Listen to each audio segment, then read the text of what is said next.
Global defence की दुनिया ना एक बहुत बड़े जियोपॉलिटिकल चेस के खेल जैसी हो गई है। आज हम देखेंगे कि कैसे इजराइल ने भारत के साथ मिलकर एक ऐसी चाल चली है जो शायद इस पूरे खेल का रुख ही बदल सकती है। तो हुआ ये कि हाल ही में इस खेल में दो बहुत बड़ी चालें चली गईं। पहले तुर्की ने ऐलान किया कि वो पाकिस्तान में लड़ाकू ड्रोन बनाएगा, लेकिन इसके जवाब में इजराइल ने जो किया उसने सबको चौंका दिया। उसने अपनी पूरी की पूरी डिफेंस इंडस्ट्री को ही भारत में शिफ्ट करने का प्लान बना डाला। तो चलिए सबसे पहले समझते हैं कि ये पूरा भू राजनीतिक खेल है क्या। सब कुछ शुरू हुआ एक ड्रोन डील से, और देखिए कैसे इसने एक बड़े स्ट्रेटेजिक बदलाव की नींव रख दी। अब आते हैं इजराइल की तरफ। आखिर वो इतना बड़ा कदम क्यों उठा रहा है? इसकी वजह है वो तिहरी चुनौती जिसका वो सामना कर रहा था। तो सवाल यही है कि आखिर इजराइल ये इतना बड़ा, इतना ऐतिहासिक बदलाव कर क्यों रहा है। इसका जवाब छिपा है उन 3 बड़ी मुश्किलों में जिनसे वो जूझ रहा था। अब जरा इन आंकड़ों पर नजर डालिए। सोचिए, 2015 से 19 के बीच भारत के हथियार बाजार में इजराइल का हिस्सा था 34%, एक तिहाई से भी ज्यादा। और कुछ ही सालों में ये गिरकर सिर्फ 9% पर आ गया। और आज तो ये करीब 5% ही रह गया है। मतलब ये एक जबरदस्त गिरावट है। इजराइल के लिए ये किसी अलार्म से कम नहीं था। तो इजराइल के सामने एक नहीं बल्कि 3 बड़ी समस्याएं एक साथ आ खड़ी हुईं। पहली, जैसा हमने देखा, भारत जैसे इतने बड़े मार्केट में उसका एक्सपोर्ट तेजी से घट रहा था। दूसरी, भारत की जो सख्त मेक इन इंडिया पॉलिसी है, उसकी वजह से अब बाहर से सीधे हथियार खरीदना लगभग नामुमकिन सा हो गया था। और तीसरी, दुनिया भर में बढ़ते बाइकॉट और नेगेटिव पब्लिसिटी से उसकी इमेज को भी काफी नुकसान पहुंच रहा था। तो इन मुश्किलों का हल क्या था? मजे की बात यह है कि इजराइल ने अपनी इन समस्याओं का समाधान भारत की ही एक पॉलिसी मेक इन इंडिया में ढूंढ निकाला, और यही उसकी नई कामयाब स्ट्रैटेजी बनी। अब इजराइल ने ये आइडिया कहाँ से लिया? वो लिया भारत और रूस के बीच जो super successful BrahMos missile partnership है उससे। अब ये ब्रह्मोस मॉडल है क्या? सिंपल है।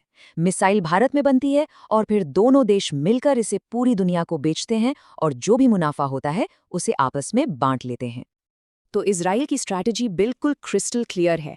4 स्टेप्स हैं। पहला, वो भारतीय कंपनियों के साथ मिलकर जॉइंट वेंचर बनाएंगे। दूसरा, अपना सारा का सारा डिफेंस पोर्टफोलियो, मतलब हर तरह के हथियार, भारत में ही मैन्युफैक्चर करेंगे। तीसरा, इन सभी प्रोडक्ट्स पर ठप्पा लगेगा मेड इन इंडिया का। और चौथा और सबसे अहम, भारत के साथ मिलकर इन हथियारों को ग्लोबली एक्सपोर्ट करेंगे और प्रॉफिट शेयर करेंगे। और यहीं पर ये स्ट्रैटेजी जीनियस बन जाती है। मेड इन इंडिया की ब्रांडिंग से उनकी जो इमेज की प्रॉब्लम थी वो झट से सॉल्व हो जाती है। अब वो देश भी इन हथियारों को खरीद पाएंगे जो शायद पॉलिटिकल वजहों से सीधे इजराइल से डील करने में हिचकिचाते थे। तो अब आपको समझ आ रहा होगा कि ये सिर्फ एक जवाबी कार्रवाई नहीं है, ये उससे कहीं ज्यादा है। ये एक रणनीतिक शह और मात का खेल है। इस टेबल को देखिए, ये पूरी कहानी बयां कर देती है। एक तरफ है तुर्की पाकिस्तान की डील जिसका दायरा बहुत सीमित है, बस लड़ाकू ड्रोन्स को असेंबल करने तक। और दूसरी तरफ है भारत इजराइल का प्लान, जो इतना बड़ा है कि इसमें मिसाइल से लेकर ड्रोन तक पूरा का पूरा डिफेंस इंडस्ट्रियल कॉम्प्लेक्स ही शामिल है। मतलब जमीन आसमान का फर्क है। तो इजराइल का ये मूव न सिर्फ अपने कॉम्पिटिटर्स की चाल को काउंटर करता है, बल्कि स्ट्रैटेजिकली उन्हें मीलों पीछे छोड़ देता है। ये एक कंप्लीट चेकमेट है। लेकिन इतना बड़ा कदम उठाने के लिए एक मजबूत रिश्ते की जरूरत होती है। तो चलिए देखते हैं इस अटूट साझेदारी की कहानी।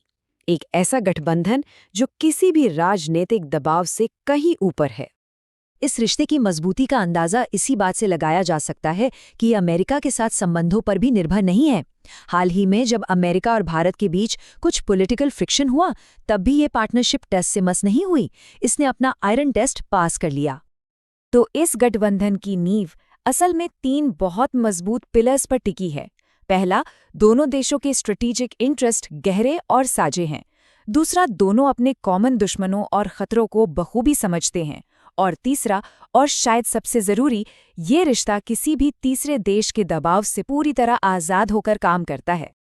मिडल ईस्टर्न मीडिया का ये एक कोट ही पूरी बात कह देता है।